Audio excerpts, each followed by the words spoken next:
Never, it was always going to be what it was. I think was it 6 hours, but Rave El Coro. I remember finishing that and going, God, I feel like I could do this fella for a few seasons, but it was never on the cards. Perfect. So, hi, I'm Jonathan Bloomberg, writing for movies in Sweden. Hey, Jonathan, Colin, nice to meet you. Well, the pleasure is all mine. So, Share it. I have, yeah, I've this year we've gotten both Sugar, which we spoke about then, and now this show, and it's two of my favorite shows this year. So you're on a roll. Oh, that's cool. Thanks, man. It's good to Yeah, hear. yeah, yeah. It's good for us as viewers at home that you're making great shows. That's for sure. Oh, So. cool. Thank you. So I was wondering, kind of, your way into this project was not as the usual route to get into a show. You kind of already had started to think about what this character was going to be for you, and then the idea to make the show appeared, and you could do even more with him. So how was it to kind of finally get to know that that was going to happen and that you were going to get to do all of this too?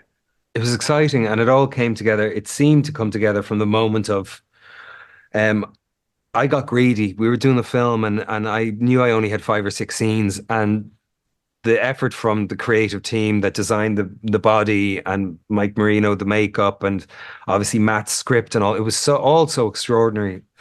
This village of creatives coming together to breathe new life into this time-honored character of Oswald Cobblepot, Oz Cobb in our show. And I ended up saying to Dylan Clark, our producer on the Batman set, about 2 months into the shoot, that we should do more with it, like we could do a TV show or something. And then I let it be. I let it go. I didn't think about it anymore. I finished the film. I wrapped with Matt Reeves. And then about a year later or something, Dylan called me and he said, "Look, we're talking to HBO. We're talking about doing a show, The Penguin." And I just thought, no way. Got so excited because I just thought there was so much there. There was so much life in the character. There was so much contradiction. There was so much fear and ambition and so much violence. And also there was tenderness in the character as well. There was comedy with the character. There was threat. There was just so much that I thought there was more to do than we had the chance to in the 5 or 6 scenes in the film.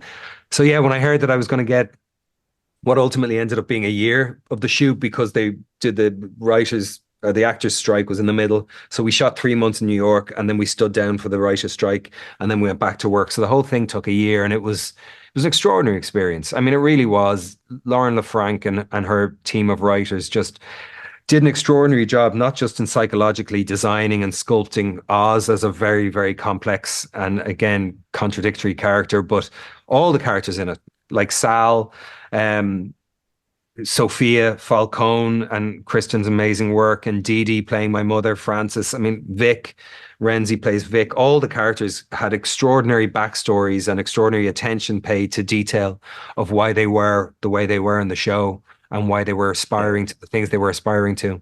So I was spoiled rotten, man. I mean, this was an amazing, Yeah. once in a And lifetime thing. And I'm a fan, I was a fan of Burgess Meredith. I was a fan of Danny DeVito and his Penguin. So to get to walk in the shoes of those shadows was pretty extraordinary.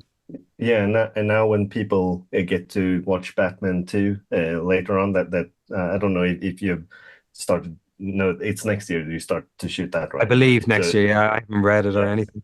yeah. So it will be even a meteor role that everyone will have been able to watch this and He'll certainly follow have a bit what. of backstory. There'll certainly be a greater context for who he is, and I think Yeah. any of the many acts of violence that are depicted in this show will be part of what informs the audience's feelings about Oz the first time he appears on the screen. So is there any of your previous characters that you wish that you had been able to be this greedy about and kind of do the Oh, 8 hours of backstory? oh, let me see. What did I not feel I was finished with? I don't know. No, I think I was good. Yeah. No, I felt like I could have the True Detective season two, which is another TV show. I got 8 hours on that as well, but I felt like I could have. I loved Done playing 10 Ray more. Belcourt. I loved it. Yeah. Yeah, I could have done more. I could have, it was always going to be what it was. I think was it 6 hours? But Ray Velcoro, I remember finishing that and going, God, I feel like I could do this fella for a few seasons, but it was never on the cards. well, we're in a territory where things can happen. So so I do hope that you get to go back to that character in some kind of way. So thanks a lot for taking the time to speak with me Thank you, again Philip. today, and best of luck with the premiere now. Thanks, man. All the best to you. Thanks for taking the time.